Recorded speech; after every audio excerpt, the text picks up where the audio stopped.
ওম শান্তি। আজি 30/1/2025 বৰ্ষৰ প্ৰাতঃ মুৰলী। ওম শান্তি। বাপ দাদা মধুবন। আজি বাবাই কৈছে, মৰমৰ সন্তানসকল, এই পুৰণি সৃষ্টিত একো সাৰ নাই। সেইবাবে তোমালোকে ইয়াৰ প্ৰতি অন্তৰৰ আকৰ্ষণ ৰাখিব নালাগে। পিতাৰ স্মৃতি পাহৰিলে শাস্তি খাব লাগিব। প্ৰশ্ন: পিতাৰ মুখ্য নিৰ্দেশনা কোনটো? তাৰ উলংঘন কিয় হয়? উত্তৰ: পিতাৰ নিৰ্দেশনা হ'ল কাৰো পৰা সেৱা নল'বা, কিয়নো তোমালোক নিজেই সেৱক। কিন্তু দেহ অভিমানৰ কাৰণে পিতাৰ এই নিৰ্দেশনা উলংঘন কৰে। পিতাই কয়, তোমালোকে যদি ইয়াত সুখ লোৱা তেন্তে তাৰ সুখ কম হৈ যাব। বহুত সন্তানে কয়, আমিতো স্বতন্ত্ৰ হৈ থাকিম, কিন্তু তোমালোক সকলো পিতাৰ ওপৰত নিৰ্ভৰ কৰা। গীত: অন্তৰৰ আলম্বন যাতে ছিঙি নাযায়। ওম শান্তি। শিৱ ভগৱান উবাচ, অৰ্থাৎ ভগৱানে কয় নিজৰ শালগ্ৰামসকলৰ প্ৰতি। শিৱ আৰু শালগ্ৰামকতো সকলো মনুষ্যই জানে, উভয়ে নিৰাকাৰ। এতিয়া শ্ৰীকৃষ্ণ ভগৱান উবাচ বুলি ক'ব নোৱাৰে, ভগৱান এজনেই হয়। গতিকে শিৱ ভগৱান উবাচ কাৰ প্ৰতি? আত্মিক সন্তানসকলৰ প্ৰতি। পিতাই বুজাইছে, সন্তানসকলৰ এতিয়া পিতাৰ সৈতেই সম্পৰ্ক, কিয়নো পতিত পাৱন জ্ঞানৰ সাগৰ। স্বৰ্গৰ উত্তৰাধিকাৰ দিওঁতাটো শিৱ বাবাই হয়। স্মৰণো তেওঁকে কৰিব লাগে। ব্ৰহ্মা হ'ল তেওঁৰ ভাগ্যশালী ৰথ। ৰথৰ দ্বাৰাই পিতাই উত্তৰাধিকাৰ দিয়ে। ব্ৰহ্মা উত্তৰাধিকাৰ দিওঁতা নহয়, তেওঁতো লওঁতাহে। গতিকে সন্তানসকলে নিজক আত্মা বুলি বুজি পিতাক স্মৰণ কৰিব লাগে। উদাহৰণ স্বৰূপে ধৰি লোৱা, যদি ৰথখনৰ কিবা অসুবিধা হয় বা কাৰণে অকাৰণে সন্তানসকলে মুৰলী নাপায়, তেতিয়া সন্তানসকলৰ মনোযোগ শিৱ বাবাৰ ফালে যায়। তেওঁতো কেতিয়াও বেমাৰত পৰিব নোৱাৰে।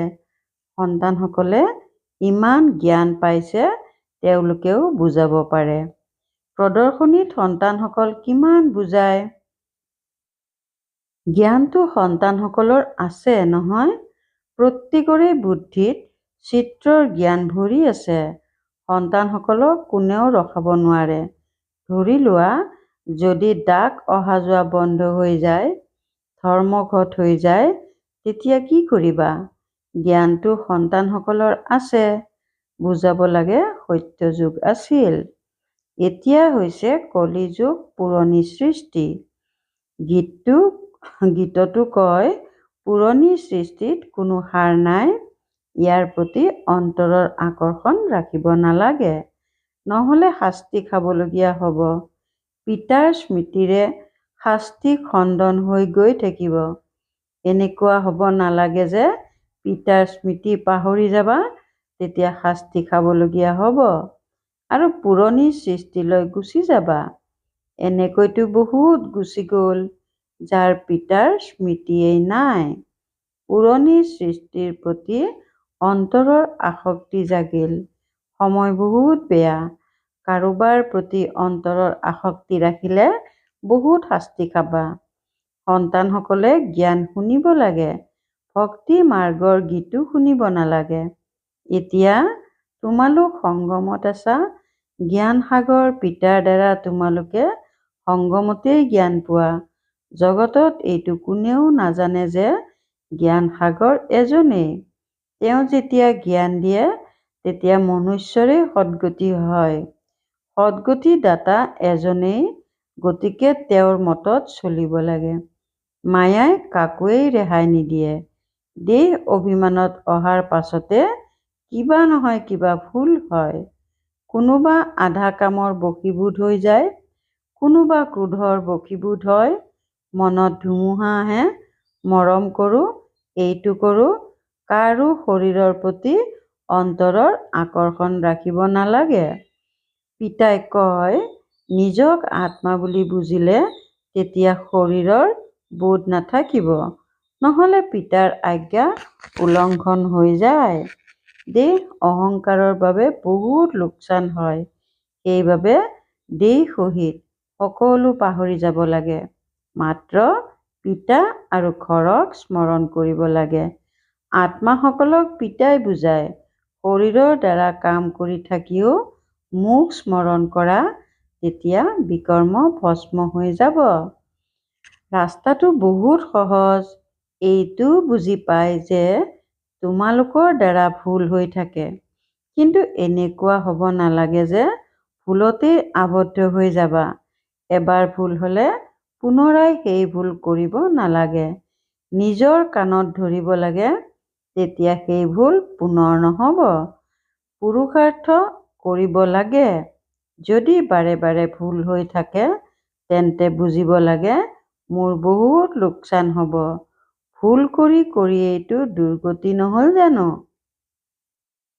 ইমান ডাঙৰ চিৰি নামি কি হৈ গ'লা? আগতেতো এই জ্ঞান নাছিল। এতিয়া পুৰুষাৰ্থৰ ক্ৰম অনুসৰি জ্ঞানত সকলো প্ৰবীণ হৈ গৈছে। যিমান পাৰি অন্তৰ্মুখী হৈও থাকিব লাগে। মুখেৰে একো ক'ব নালাগে। যিসকল জ্ঞানত প্ৰবীণ সন্তান আছে, তেওঁলোকে কেতিয়াও পুৰণি সৃষ্টিৰ প্ৰতি অন্তৰৰ আকৰ্ষণ নাৰাখিব। তেওঁলোকৰ বুদ্ধিত থাকিব, মইতো ৰাৱণ ৰাজ্যৰ বিনাশ কৰিব বিচাৰোঁ। এই শৰীৰো পুৰণা ৰাৱণ সম্প্ৰদায়ৰ। গতিকে আমি ৰাৱণ সম্প্ৰদায়ক কিয় স্মৃতিলৈ আনিম? এক ৰামকেই স্মৰণ কৰিম। সঁচা পিতাব্ৰতা হৈছা নহয়? পিতাই কয়, মোক স্মৰণ কৰি থাকিলে তোমালোকৰ বিকৰ্ম বিনাশ হৈ যাব। পিতাব্ৰতা অথবা ভগৱানব্ৰতা হ'ব লাগে। ভক্তই ভগৱানকেই স্মৰণ কৰে যে, হে ভগৱান, আপুনি আহি আমাক সুখ শান্তিৰ উত্তৰাধিকাৰ দিয়ক। ভক্তি মাৰ্গততো কুৰ্বানী দিয়ে, বলি দিয়ে। ইয়াত বলি দিয়াৰ কথাটো নাই। আমিতো জীৱন্তে মৰি যাওঁ, অৰ্থাৎ উৎসৰ্গিত হওঁ। এয়া হৈছে জীৱন্তে পিতাৰ হৈ যোৱা, কিয়নো তেওঁৰ পৰা উত্তৰাধিকাৰ ল'ব লাগে। তেওঁৰ মতত চলিব লাগে। জীৱন্তে নিজক বলি দিয়া, কুৰ্বান হৈ যোৱা, বাস্তৱত সেয়া এতিয়াৰ কথা। ভক্তি মাৰ্গত আকৌ তেওঁলোকে কিমান জীৱঘাত কৰে। ইয়াত জীৱঘাতৰ কথাই নাই। পিতাই কয়, নিজক আত্মা বুলি বুজা, পিতাৰ সৈতে যোগসূত্ৰ গঢ়া, দেহ অভিমানত নাহিবা, উঠোতে বহোতে পিতাক স্মৰণ কৰাৰ পুৰুষাৰ্থ কৰা। শতকৰা 100% উত্তীৰ্ণতো কোনো হোৱা নাই। তল ওপৰ হৈ থাকে। ভুল হয়। যদি সাৱধান কৰি নিদিয়ে, তেন্তে ভুল এৰিবা কেনেকৈ? মায়াই কাকোৱেই ৰেহাই নিদিয়ে। এনেকৈ কয় যে, বাবা, মই মায়াৰ হাতত হাৰি গ'লো। পুৰুষাৰ্থও কৰোঁ, কিন্তু নাজানো কি হয়। মোৰ দ্বাৰা ইমান ডাঙৰ ভুল কেনেকৈ হয় নাজানো। বুজিও পাওঁ ব্ৰাহ্মণ কুলত ইয়াৰ দ্বাৰা মোৰ নাম বদনাম হয়। তথাপিও মায়াৰ এনেকুৱা প্ৰহাৰ হয়, একোৱেই বুজিব নোৱাৰো। দেহ অভিমানত আহিলে যেন বিচাৰ বুদ্ধিহীন হৈ যায়। বিচাৰ বুদ্ধিহীন কৰ্ম হ'লে তেতিয়া গ্লানিও হয়, উত্তৰাধিকাৰো কম হৈ যায়। এনেকুৱা বহুত ভুল কৰে। মায়াই এনেকুৱা জোৰেৰে থাপৰ লগাই দিয়ে যে, নিজেতো পৰাজয় হয়েই, আকৌ তাৰ পাছত ক্ৰোধৰ বশীভূত হৈ কাৰোবাক থাপৰ বা জোতা আদি মাৰিবলৈ লাগি যায়, পাছত পশ্চাতাপো কৰে। বাবাই কয়, এতিয়াতো বহুত পৰিশ্ৰম কৰিব লাগে। নিজৰো লোকচানৰ কৰিলা আৰু আনৰো লোকচান কৰিলা। কিমান ঘাটি হৈ গ'ল। ৰাহুৰ গ্ৰহণ লাগি গ'ল। এতিয়া পিতাই কয়, দান দিলে গ্ৰহণ আঁতৰিব। ৰাহুৰ গ্ৰহণ লাগি গ'লে তেতিয়া সময় লয়। চিৰি উঠি পুনৰ নমাক তেনেক্ষেত্ৰত অসুবিধা হয়। মনুষ্যৰ মদ্যপানৰ অভ্যাস হৈ গ'লে তেতিয়া এৰিবলৈ কিমান অসুবিধা হয়। সকলোতকৈ ডাঙৰ ভুল হৈছে মুখ ক'লা কৰা। বাৰে বাৰে শৰীৰ স্মৃতিলৈ আহে। আকৌ সন্তান আদি হ'লে সন্তানৰে স্মৃতি থাকে। তেওঁ আকৌ আনক কি জ্ঞান দিব? তেওঁৰ কথা কোনেও নুশুনিবই। আমিতো এতিয়া সকলোকে পাহৰিবলৈ চেষ্টা কৰি এজনক স্মৰণ কৰোঁ। এই ক্ষেত্ৰত বহুত চম্ভালিবলগীয়া হয়। মায়া বহুত তীক্ষ্ণ। গোটেই দিন শিৱ বাবাৰ স্মৃতিত থকাৰেই খেল থাকিব লাগে। এতিয়া নাটক পুৰা হ'ল, আমি যাব লাগে। এই শৰীৰো নাশ হৈ যাব। যিমানেই পিতাক স্মৰণ কৰিবা তেতিয়া দেহ অভিমান আঁতৰি গৈ থাকিব আৰু কোনো স্মৃতিলৈ নাহিব। কিমান উচ্চ লক্ষ্য! পিতাৰ বাহিৰে কাৰো প্ৰতি অন্তৰৰ আকৰ্ষণ ৰাখিব নালাগে। নহ'লে নিশ্চয় তেওঁ সন্মুখত আহিব। প্ৰতিশোধ নিশ্চয় ল'ব। বহুত উচ্চ লক্ষ্য। কোৱাটো বৰ সহজ। লাখ লাখৰ ভিতৰত কোনোবা এটিমনিহে ওলায়। কোনোবাই বৃত্তিও পায়। যিয়ে ভালদৰে যত্ন কৰিব নিশ্চয় বৃত্তি পাব। সাক্ষী হৈ চাব লাগে কেনেকৈ সেৱা কৰোঁ। বহুত সন্তানে বিচাৰে পাৰ্থিৱ সেৱা বাদ দি ইয়াত লাগি যাওঁ। কিন্তু পিতাই অৱস্থাও চায়। অকলে আছে, কোনো সম্বন্ধীয় নাই, তেতিয়া কোনো অসুবিধা নাই। তথাপিও কয়, চাকৰিও কৰা আৰু এই সেৱাও কৰা। চাকৰিটো বহুতৰ লগত দেখা সাক্ষাৎ হ'ব। তোমালোক সন্তানসকলেতো বহুত জ্ঞান পাইছা। সন্তানসকলৰ দ্বাৰা পিতাই বহুত সেৱা কৰাই থাকে। কাৰোবাৰ শৰীৰত প্ৰৱেশ কৰি সেৱা কৰায়। সেৱাটো কৰিবই লাগে। যাৰ গুৰু দায়িত্ব থাকে তেওঁ কেনেকৈ টোপনি যাব? শিৱ বাবাতো হয়েই জাগ্ৰত জ্যোতি। পিতাই কয়, মইতো দিনে ৰাতিয়ে সেৱা কৰোঁ। শৰীৰ ভাগৰি পৰে। তেতিয়া আত্মাই কি কৰিব? শৰীৰে কাম নিদিয়ে। পিতাৰটো অক্লান্ত নহয় জানো? তেওঁ হ'ল জাগ্ৰত জ্যোতি। গোটেই সৃষ্টিকে জগায়। তেওঁৰ ভূমিকাই বিস্ময়কৰ, যাক তোমালোক সন্তানসকলৰ ভিতৰতো বহুত কম সংখ্যকেহে জানে। কালৰো কাল হৈছে পিতা। তেওঁৰ আজ্ঞা নামানিলে তেতিয়া ধৰ্মৰজাৰ দ্বাৰা শাস্তি পাবা। পিতাৰ মুখ্য নিৰ্দেশনা হ'ল কাৰো পৰা সেৱা নল'বা। কিন্তু দেহ অভিমানত আহি পিতাৰ আজ্ঞা উলংঘন কৰে। বাবাই কয়, তোমালোক নিজেই সেৱক। ইয়াত যদি সুখ লোৱা তেন্তে তাত সুখ কম হৈ যাব। অভ্যাস হৈ গ'লে সেৱক অবিহনে থাকিব নোৱাৰে। বহুতে কয়, মইতো স্বাধীন হৈ থাকিম। কিন্তু পিতাই কয়, নিৰ্ভৰশীল হৈ থকাটো ভাল। তোমালোক সকলোৱে পিতাৰ ওপৰত নিৰ্ভৰ কৰা। স্বাধীন হ'লে অৱনমিত হৈ যায়। তোমালোক সকলোৱে শিৱ বাবাৰ ওপৰত নিৰ্ভৰ কৰা। গোটেই সৃষ্টিখনেই নিৰ্ভৰ কৰে। সেইবাবেতো কয়, পতিত পাৱন আহক। তেওঁৰ পৰাই সুখ শান্তি পোৱা যায়। কিন্তু নুবুজে। এই ভক্তি মাৰ্গৰ সময়ো অতিক্ৰম কৰিবই লাগে। যেতিয়া ৰাতি পুৰা হয় তেতিয়া পিতা আহে। এক ছেকেণ্ডো হীন দেৰি হ'ব নোৱাৰে। পিতাই কয়, মই এই ড্ৰামাক জানো। ড্ৰামাৰ আদি মধ্য অন্তক আন কোনেও নাজানে। সত্য যুগৰ পৰা এই জ্ঞান প্ৰায় লুপ্ত হৈ যায়। এতিয়া তোমালোকে ৰচয়িতা আৰু ৰচনাৰ আদি মধ্য অন্তক জানা। ইয়াকে জ্ঞান বুলি কোৱা হয়। বাকী সকলো হৈছে ভক্তি। পিতাক জ্ঞানৱান বুলি কোৱা হয়। আমি সেই জ্ঞান পাই আছো। সন্তানসকলৰ নিচাও ভাল হ'ব লাগে। কিন্তু এইটোও নুবুজে যে ৰাজধানী স্থাপনা হৈ আছে। কিছুমানেতো প্ৰজাৰ ভিতৰতো চাকৰ হৈ যায়। জ্ঞান অলপো নুবুজে। আচৰিত নহয়নে? জ্ঞানটো বহুত সহজ। 84 জন্মৰ চক্ৰ এতিয়া পুৰা হ'ল। এতিয়া নিজৰ ঘৰলৈ যাব লাগে। আমি হৈছো ড্ৰামাৰ মুখ্য ভাৱৰীয়া। গোটেই ড্ৰামাখনক জানি গৈছো। গোটেই ড্ৰামাত আমি হৈছো নায়ক নায়িকাৰ ভূমিকা পালন কৰা ভাৱৰীয়া। কিমান সহজ। কিন্তু ভাগ্যত নাথাকিলে পুৰুষাৰ্থই কি কৰিব? পঢ়াত এনেকুৱা হয়েই।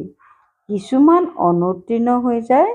কিমান ডাঙৰ স্কুল, ৰাজধানী স্থাপনা হ'ব।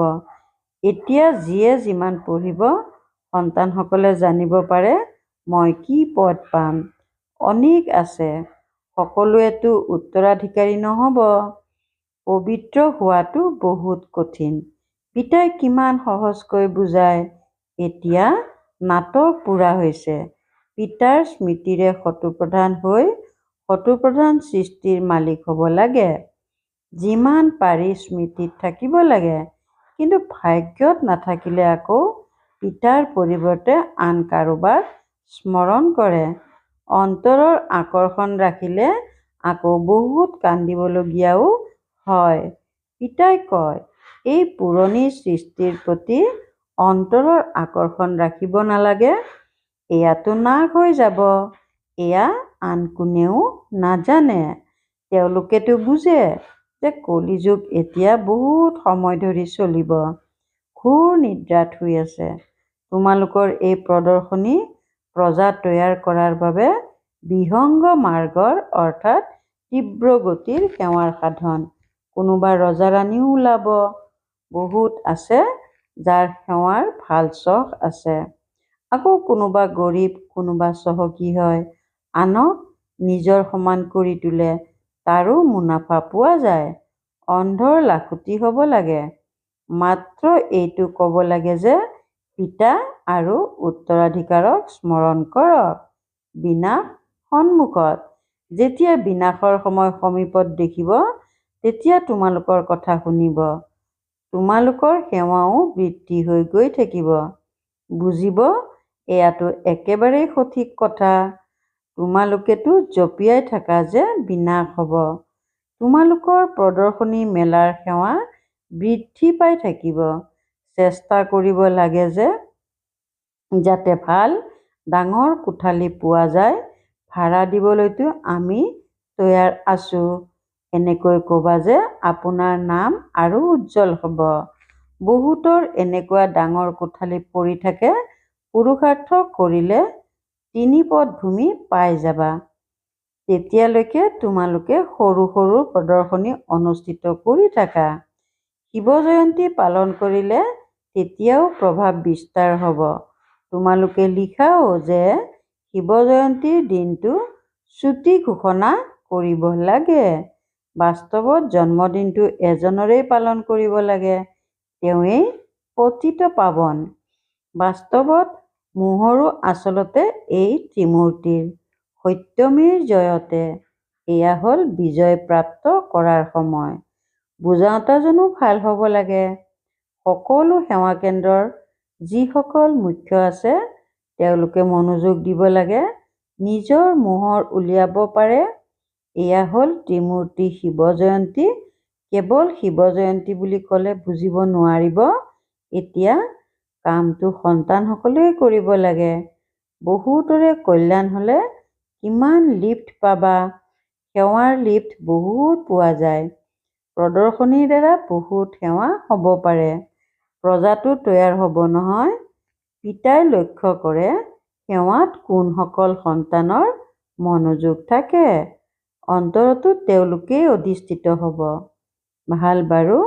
অতি মৰমৰ কল্পৰ পাছত পুনৰাই মিলিত হোৱা সন্তানসকলৰ প্ৰতি মাতা-পিতা বাপ-দাদাৰ স্নেহপূৰ্ণ স্মৰণ আৰু সুপ্ৰভাত। আত্মিক পিতাৰ আত্মিক সন্তানসকলক নমস্কাৰ। ধাৰণাৰ বাবে মুখ্য সাৰ ১ নম্বৰ। যদি এবাৰ কিবা ভুল হয় তেন্তে সেই সময়তেই কাণত ধৰিব লাগে। দ্বিতীয়বাৰ যাতে সেইটো ভুল নহয়। কেতিয়াও দেহ অহংকাৰত আহিব নালাগে। জ্ঞানত প্ৰবীণ হৈ অন্তৰ্মুখী হৈ থাকিব লাগে। ২ নম্বৰ। সঁচা পিতাব্ৰতা হ'ব লাগে। জীৱনতে উৎসৰ্গিত হ'ব লাগে। কাৰো প্ৰতি অন্তৰৰ আকৰ্ষণ ৰাখিব নালাগে। বুদ্ধিহীনৰ দৰে একো কাম কৰিব নালাগে। বৰদান। বিচ্ছেদক সদাকালৰ বাবে বিদায় দিওঁতা স্নেহীস্বৰূপ হোৱা। বিচ্ছেদক সদাকালৰ বাবে বিদায় দিওঁতা স্নেহীস্বৰূপ হোৱা। স্নেহীৰ যি পছন্দ সেয়া স্নেহ কৰোতাজনৰো পচন্দ হওক। এয়াই স্নেহৰ স্বৰূপ। চলা ফুৰা কৰা, খোৱা বোৱা থকা স্নেহীৰ অন্তৰ পচন্দৰ হওক। সেইকাৰণে যিয়েই সংকল্প বা কৰ্ম কৰা, প্ৰথমে ভাবা যে এয়া স্নেহী পিতাৰ অন্তৰ পচন্দ হয়নে? এনেকুৱা সঁচা স্নেহী হোৱা, তেতিয়া নিৰন্তৰ যোগী সহজ যোগী হৈ যাবা। যদি স্নেহী স্বৰূপক সমান স্বৰূপলৈ পৰিৱৰ্তন কৰি দিয়া, তেতিয়া অমৰ ভৱৰ বৰদান প্ৰাপ্ত হৈ যাব আৰু বিচ্ছেদে সদাকালৰ বাবে বিদায় ল'ব। শ্লোগান: স্বভাৱ সৰল আৰু পুৰুষাৰ্থ মনোযোগী কৰি তোলা। স্বভাৱ সৰল আৰু পুৰুষাৰ্থ মনোযোগী কৰি তোলা। ওম শান্তি। শক্তিশালী মনেৰে শক্তিৰ প্ৰকম্পন দিয়াৰ সেৱা কৰিবলৈ আজিৰ অব্যক্ত সংকেত: যেনেকৈ বীজত গোটেই বৃক্ষ সমাহিত হৈ থাকে, তেনেকৈ সংকল্পৰূপী বীজত গোটেই বৃক্ষৰ বিস্তাৰ সমাহিত হৈ যাওক। তেতিয়া সংকল্পৰ অস্থিৰতা সমাপ্ত হৈ যাব। যেনেকৈ আজিকালি জগতত ৰাজনীতিৰ অস্থিৰতা, বস্তুৰ মূল্যৰ অস্থিৰতা, মুদ্ৰাৰ অস্থিৰতা, কৰ্মভোগৰ অস্থিৰতা, ধৰ্মৰ অস্থিৰতা বাঢ়ি গৈ আছে। সেই অস্থিৰতাৰ পৰা নিজক বা সকলোকে ৰক্ষা কৰিবলৈ মন বুদ্ধি একাগ্ৰ কৰাৰ অভ্যাস কৰি শক্তিৰ প্ৰকম্পন দিয়াৰ সেৱা কৰি থাকা। ওম শান্তি।